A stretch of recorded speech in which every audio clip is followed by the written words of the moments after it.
This has nothing to do with physics, but race walking. Here are the rules. Walk so that one foot is always on the ground, and keep your front leg straight. In short, do a funny walk really fast. There's also something funny about the rules, though. The judges who determine whether or not a competitor is indeed walking are only allowed to stand stationary at the side of the course and judge by eye whether the competitors appear to be walking. You'd think that for a sport whose definition is so technical, they'd appeal to all possible technology to enforce the rules. So is race walking stuck in the dark ages? I mean, there are other sports that don't allow referees to view replays, but when you think about the electronics of fencing, the finish line cameras of track and field, the touchpads of swimming, and the 3D ball tracking and path reconstruction of tennis, race walking judges, on the other hand, seem quite pedestrian. They're even forbidden to watch from ground level or use such modern technology as binoculars or a mirror. So what's up with all this perambulatory red tape? If you look carefully at slow-mo footage or basically any photograph of race walkers themselves, you'll realize that pretty much everyone leaves the ground. Not just occasionally because of a push or stumble, which is allowed, but on almost every stride. In fact, it is well recognized by the racewalking community that most racewalkers regularly leave the ground and may even be in the air up to 10% of the time. So everyone is breaking the rules.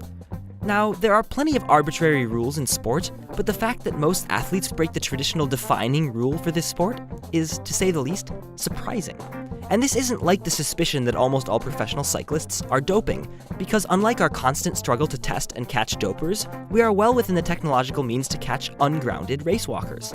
It seems clear that the technophobia in racewalking stems from the fact that if racewalkers started using high-speed cameras, they might no longer have a sport. And that brings into question the very essence of sport, because all games, really, are just an arbitrary set of rules and limitations that we submit to for the purpose of having fun and challenging ourselves.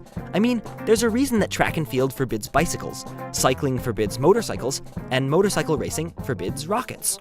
Maybe those rules are just as arbitrary as racewalking's ban on technology, because the goal isn't to keep your feet on the ground, it's to see who's the fastest doing a funny walk. Just like triple jump is to see who can go the farthest doing a funny jump, hurdles are to see who can run the fastest with plastic barriers in the way, and tennis is to see who can hit a ball over a net the best, but only within certain carefully drawn lines and with a racket and not a paddle or hands or feet.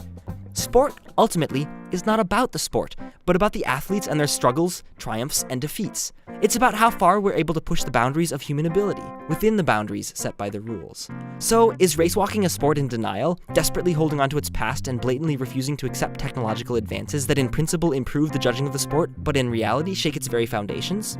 I don't know. But are racewalkers athletes? Most certainly.